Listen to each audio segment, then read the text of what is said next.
Hello there, everyone, and welcome to a new episode of the Staying in Business interview series where we discuss everything mindset, strategy, energetics, everything we need to do as women to make sure that we stay in business. And today I am joined by expansion coach Kayla Burch, and she works with top leaders, entrepreneurs, helping them to rewire their subconscious beliefs so that they can take that next step in their business, their lives, and right spot on for us to discuss investment trauma. Kayla, welcome. Can you please introduce yourself? Tell us what is it that you Yeah, do? thank you. I'm so excited to be here. And you really covered a lot of what I do. So that was a really good intro. So I'm glad we had that. And really to simplify that, because that's a lot of like industry jargon kind of. Really what I help people do is understand the conditioning that created their thought processes and then sever that cord so they don't actually have to believe that, so they can live a life that's free and non-reactive, and they can actually learn who they are in that process and kind of start to cloud out the noise of what everybody else has told them that they're supposed to be.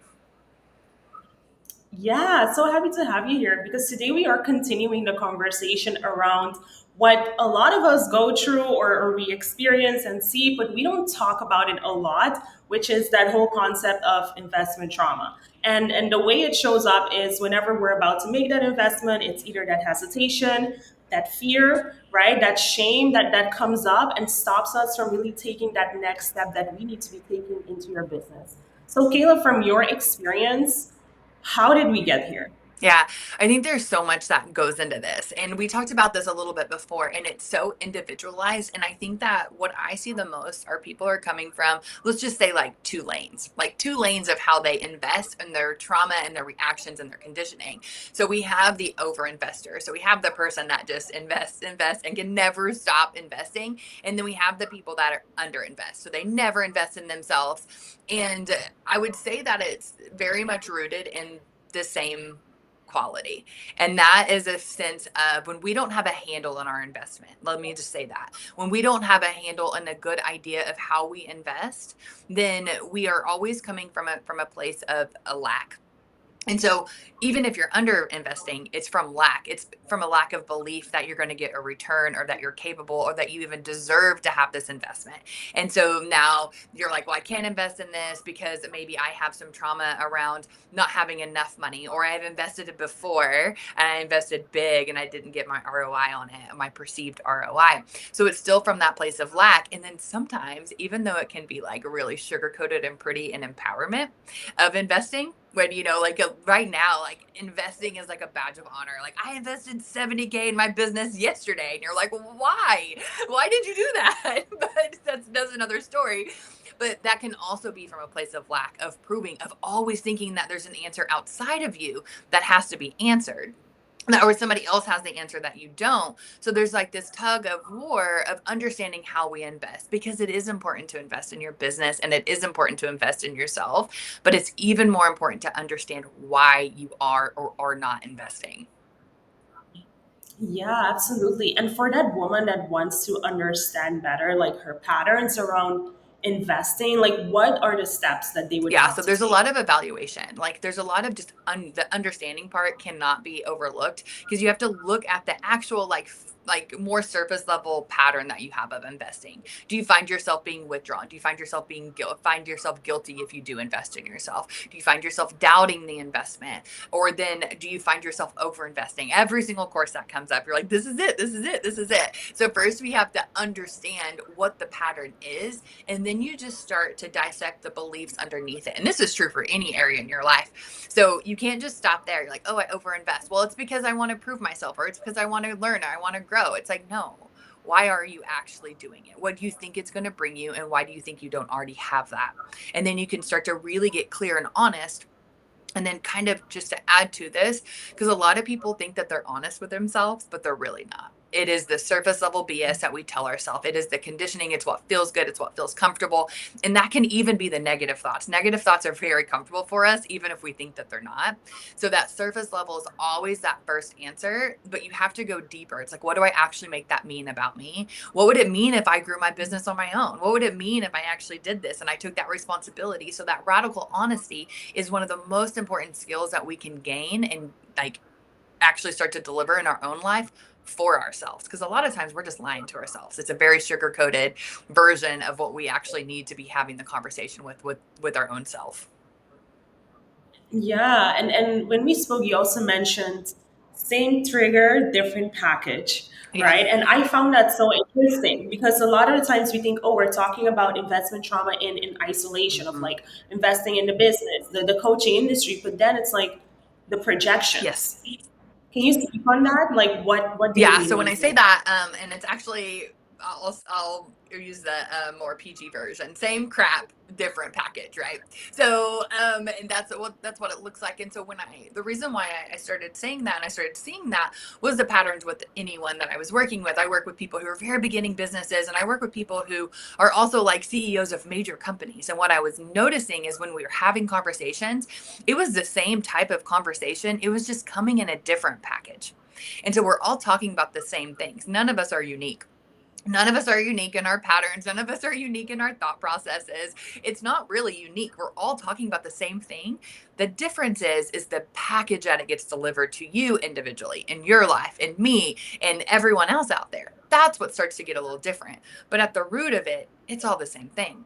It's all the same level of discontent. It's all the same level of proving. It's all the same level of just being uncomfortable with who we are. And we think that we should be somewhere else that we're not, and we want to position ourselves in that way. So that's what I mean by like the same thing, different package. It's like, doesn't matter how the package is coming. We could be talking about emotional trauma, we could be talking about financial trauma, we could be talking about any of those other things, but guess what, we're all talking about the same thing at the root, at its core.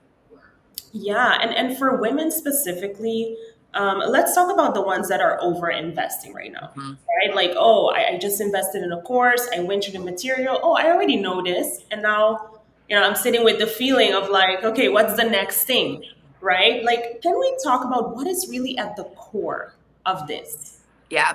So I think that there's a few different ways that I find that people are over investing in things. And it can be like the micro courses. Like, so people are like very like over investing in micro courses. And then we have like the mastermind investor, like the person who's in like 7 masterminds.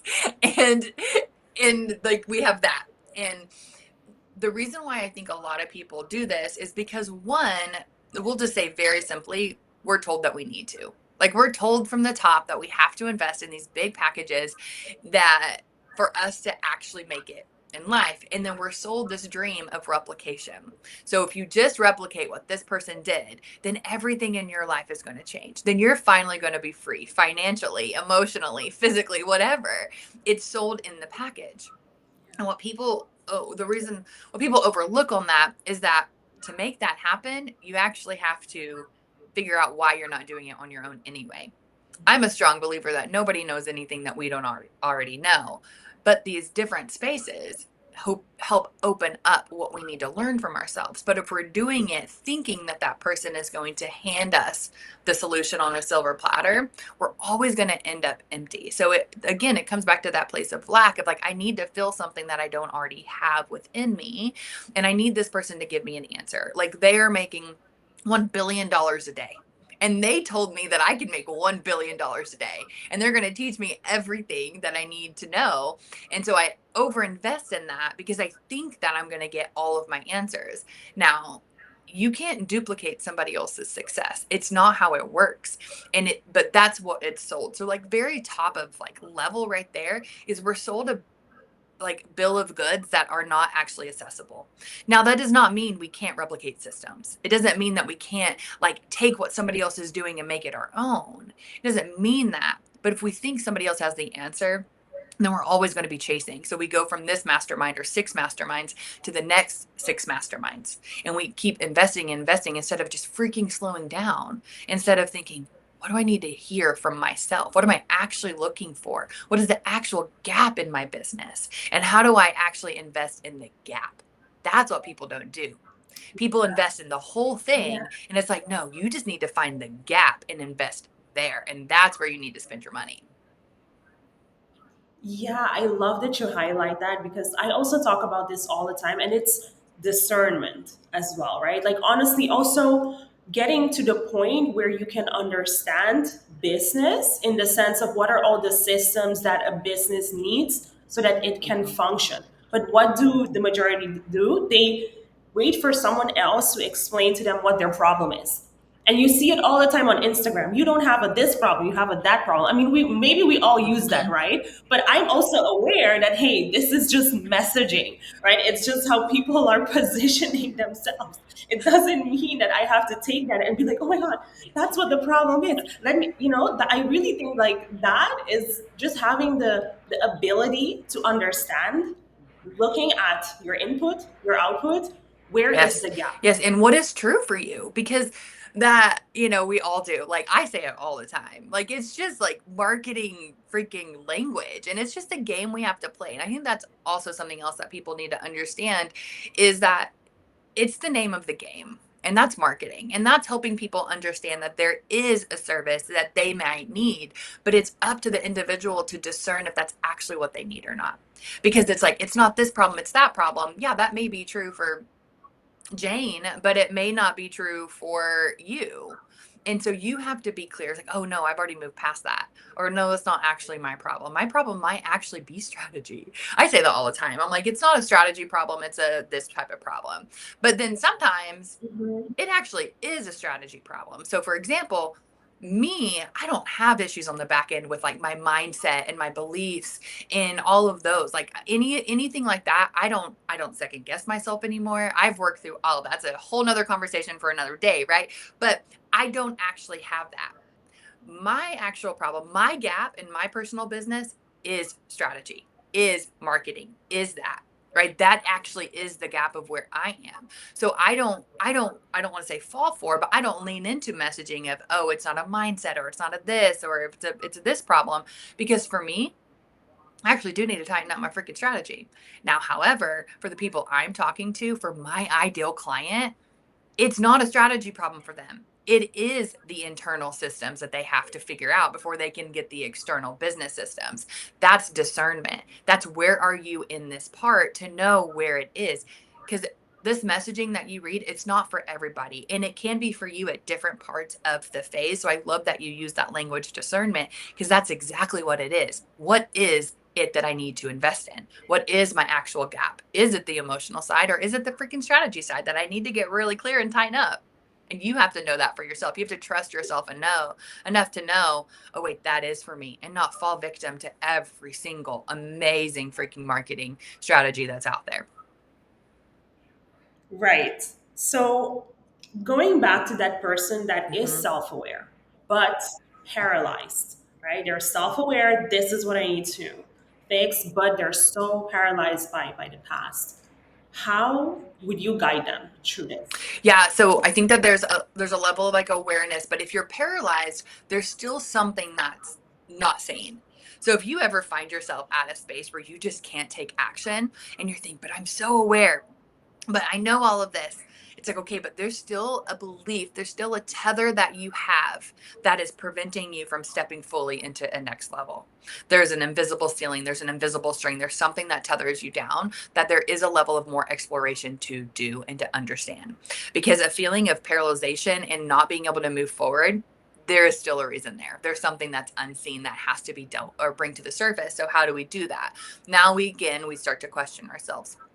I have a method. It's called the trigger response method. And so the trigger would be you're paralyzed. The trigger would be that you can't make a move. The trigger would be that, oh my gosh, like I don't know what to do next. I know I need to find help, but I don't really know what it is. And then the next step would be, what do I make that mean? Like what is the actual feeling or the energy or the thought process that I bring to that trigger? So that's the emotional side of it. Like where did that come from? Is that deeply rooted in my childhood? Is that deeply rooted in how my parents invested, one way or another, or didn't invest? Is that deeply rooted there? Is that belief and paradigm to that trigger is that deeply rooted and associated. Now we move on to step 3 of this method, and that's your payoff. This is what most people won't talk about, but this is really, really important. And a payoff is always a perceived sense of safety. It typically comes back to that, right? If I don't invest in this, right? If I stay paralyzed, then I get to gain something because, for example, a really common one here is I don't have to be responsible for the next step. I get to circle in uncertainty, and it becomes an external problem instead of an internal problem, and I don't actually have to be wholly responsible for it. So there's a lot of different payoffs, but that's just an example for this. And then we get to this point where it's the choice point. That's step 4 of this. And then you have to choose over and over and over. When you butt up against that resistance, or you're over investing, you're doing this, you have to make a choice to say, no, not this time. I'm not going to do this. I'm going to choose something differently. And that's how you actually rewire this process, this pattern that you've developed. You can do it very tangibly without it being some like kind of elusive thought of like subconscious rewiring or some woo-woo thing, you know. It doesn't have to be like that. It can literally just be your choice point. You hit this choice point, you make a different choice. You hit it again, you make a different choice. And then all of a sudden what you realize, you're now in step 5 and the pattern's already changed. There's nothing. It's just a different response. So that's kind of how I would like walk someone through this idea of, am I over or under investing, or what this looks like, or if I'm paralyzed, right? Why am I paralyzed? What do I make it mean about me? And why is it serving me in one way or another? And what's the choice I need to make afterwards? Yeah, and choices. Making what choices would you say someone could make? Like just a list of options. Because I can imagine for that person that's so used to investing all the time, they are feeling like such a heavy burden of like, oh, do I have to do this on my own? Right? Like literally feeling bad inside. So like what are the choices so that it's not such an extreme Yeah, shift for absolutely. them? So when we get to that choice point, one really important space to remember is that we got to that choice point. That's step 4, right? That you actually have to understand what you make it mean about you. So when you understand what you make it mean about you, that you're not good enough, smart enough, or capable enough, or that you don't have the answer, if you realize that that right there was the meaning behind it and what you gained from it, then you just make the choice out of that. Right. So then it's like, oh, I don't have to believe that I'm not smart enough. Oh, I don't have to believe that somebody else has these answers. I don't have to believe that I need to give all of my money away every time I have it. Because sometimes it's just as simply as, I don't know how to hold on to money because I was never taught that. And if I have money, then guess what? There's a payoff here. If payoff of always over investing for some people, again, this isn't universal, it's individualized. Some people will overinvest because they don't know what it's like to have money. And so a deep subconscious thought is that they can't have like security, financial security, that it has to be month to month to month. Like they have to be figuring it out because it was taught, it was learned, is what they experienced. So without even knowing it, the money goes out the door. And so for that, the choice point is very individualized, but it's very much based off of, oh, it's not just like the choice of, I'm not going to invest now. It's really the deeper meaning of what you make that investment mean and choosing the opposite. I'm not going to invest because I feel lack. Like, I'm not going to do that anymore. I don't live in that world anymore. I'm not in that space. It's not my life now. That's not my operating point. So I'm not going to choose that any longer. I love that. You know why I love it? It makes me think of the concept of energy leadership, which is something I got in touch with when I was learning Mm. to sell. Because when you are in fear, it doesn't work because maybe the majority is in fear, right? So it really challenges you to go up in levels, to have more of that abundance mindset, right? And I love that you highlight that because it's really in line with that thinking as well and how you approach life, business, your energy that you're putting into it, that you cannot be Yeah. in fear. Yeah. Because you can never invest in lack. And that's what most people don't understand. And some people, like I said, it's a sugar coated level of empowerment of, oh, I dropped 70K. And so maybe if you're investing and that 70K is an equivalent to somebody's maybe like 5K, something like that. Those are also different, things as well. But if we're investing because we always think that someone can solve our problem, I've said it 1,000 times, then we're investing from a place of lack, and lack always breeds lack. So we will always get more lack in one way or another. We may find a level of abundance, we may find a level of momentum, but there will always be a level and energy of lack because that is how we invested in it. It wasn't clean, like clean energy. It wasn't like that. It wasn't a neutral energy of like, okay, this is a gap I need to fill in my business. I do need an outside perspective on my mindset, on my triggers, on my subconscious patterning, or on my business strategy, or on my funnels, or on that. It wasn't like, oh no, this is clean. Like, and also another thing, one important thing too is, can this investment collapse my time? Can it truly collapse my time in a way where I don't spend extra energy? Now, when you look at that and you say, okay, am I doing it to collapse my time because I'm fearful that I can't figure it out or all these different things? Now we're in evaluation stage again, right? Or simply, does this person have something, a strategy, a method, a something that collapse time for me that I don't have to put any more output than I have that I can hold? Now again, if it's not from fear or lack, a great investment. Go for it. Have somebody else help you collapse your time. Yeah, yeah, I love that. So I love that we went so deep into that side, and now I want to go to the other side, which is responsibility of coaches. And last time I asked you, and you said, "Well, my take on it is that coaches just need to work on their scale of transformation." So I want you to talk about what you mean with that and why you have that Yeah. perspective. So I've been in the coaching industry for a long time, like a decade. And I have done like coaching and mentoring, a mixture of both. They are different if you're familiar with the world or the world of coaching. So what I've noticed over time is, I have my own coaching certification. I train coaches to become coaches. And there's a really big difference in coaches that come from like this state of like everything just works out, or I'm only going to teach you what I did in the way that I did it. And then that's the only answer. So what I see a lot of times is that people will come and they'll go to these coaches and they leave really messed up. Like something didn't go well because the coach couldn't hold the space of transformation, because everyone is individualized. I know I say same stuff, different package, but the package is different. And so if you don't understand how to navigate the package to get to the same stuff, then you're really just screwing people up. And so I see that over and over and over of like these really big like claims of like, work with me and you'll make 60K days, 100K days, things like that. All you need to do is this and your whole life will change, and these really big claims. And then the person doesn't know how to hold the transformation. The other side of that, I've worked with coaches too, and I've seen and helped them understand that even if it's not a big claim like 60K day or something, if you're selling a bill of goods where you don't have the skill to back it up, or this is one people don't like, or you're still so deeply going through your own shit. Can I cuss? Sorry.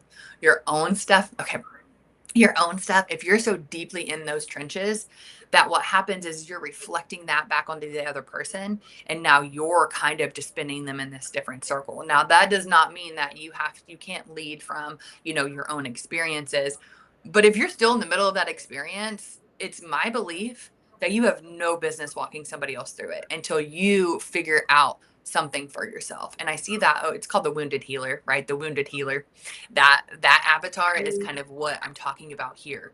The person that went through something and they're wounded, and now they think that they have this level of awareness that they can now help somebody from, but it's actually from a reaction state. Ooh, I mean, a lot of people get in the industry because of that, right? I went through this, this is my Mm-hmm. story, and now I want to be able to help others.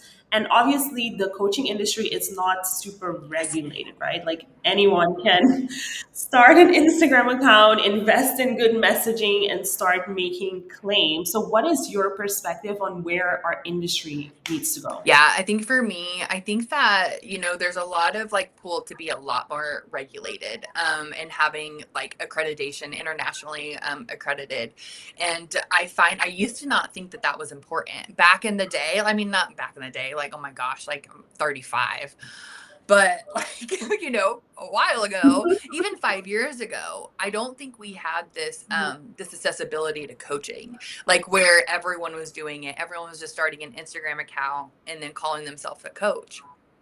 And I think that there needs to be a level of regulation. I think there needs to be a level of skill that's required before you can just start calling yourself a coach. And, the wounded healer part of that is everyone's a wounded healer. Everyone has been wounded and now they want to go heal whatever their medicine is, whatever that looks like, whether it's business or, actual deep emotional healing and trauma. So it's not that you can't have gone through something and then want to share. That's how I started. I think that's how every coach starts, right? We see a problem, we find a gap, and we're like, let's do that. Let's create the solutions. Let's collapse the time for others. But I'm not still wounded. That's the difference. Right? The difference is the Mhm. wounding is completely removed from that. It doesn't mean anything about me or my life anymore. And I think that's where the industry needs to go, where you're doing that deep inner work. So you're not projecting it onto clients, because sometimes you're projecting and it's spinning. And so the regulation, I think, needs to be there. And there's lots of different accrediting boards. The problem with accrediting boards are they can also be very frustrating. So the accreditation process can also be a very frustrating process too. So I'm working with will be working with another accrediting body, international accrediting body, to make this a lot more accessible and bring it back to the United States so people can actually step into it and have a higher level of skill and the accreditation to back it. Yeah, I love it. And when you mentioned the inner work and regulation, what specifically? Inner Yeah. work can be a lot of things. What do you think? What needs to be Yeah. uncovered So, I'll actually? just look at it from like my perspective and what I teach, right? So, of course, I was like, hey, this kind of sucks. We should have a certification that actually helps prepare you for the coaching industry. So you're not reacting to your client, or you're not reacting to the world, or you're not guiding your client through something because it's your own like storm that you're going through. And so the inner work that I talk about is a level of detachment. And so it's detaching from a client outcome. It's actually doing the inner work to understand why you want to do this and how much you're putting even just like your ego and your sense of stability and worthiness into a client. And so when you start to remove that right there and you start to do that work and you start to understand like what are my triggers, what does motivate me, what sets me back, what makes me feel really insecure, and how do I try to overcompensate that in a call. When you actually start to do that right up front, then your sessions start to become more clean. They actually start to become about the client and not about you proving that you're a good coach. And so that's a big piece. That's a skill that I teach in my coaching certification. It's the first couple of weeks of my certification, is just helping you get very, very clean identity energy coming into this before we start deepening the skill that's required. And then the accrediting body, there's multiple accrediting bodies out there. There's multiple different ways where you can have a level of accreditation. And one thing about this is like a lot of people will tell you you don't need it. I've probably been quoted somewhere saying you don't need it too, like I said, about 5 years ago. And but now it's like this just even shows that you are willing to commit to your professionalism, that this is a career, this is a profession, this is something that you take seriously, that you are continually to guide yourself on deeper improvement, whether that be skill or self improvement, whatever that looks like, that you're continuing to guide and move that forward. Yeah, absolutely. Thanks so much for sharing. So, for either the one that wants to work on rewiring their subconscious beliefs, or for that coach that's like, you know what, I want to take that next step, how can they work together with you and Yeah, where can they absolutely. You can contact you? find all of this information on my website, which is simply just KaylaBurch.com. So I have everything. I have two paths on there. If you're a coach, you want to deepen that, there's some spaces for you. Or if you're just wanting to do that deep inner work on your own money trauma, work on any of these different things, these limitations, these spaces in your business that are holding you back so you can get prepared for the strategy side of it, then that's also on my website too. That's the best place. Also on Instagram, you can find me over there, Kayla Burch as well. Yay! Thank you so much, Kayla. It was so lovely to have you here. And everyone, listen exactly to what Kayla says. You have to go deeper. That's the only way we can stay in business. And I really love the idea of neutrality, like detachment, neutrality. Love that so much. So thank you so much for being here, Kayla. And everyone, go Thanks check so her much. out. Bye. Bye.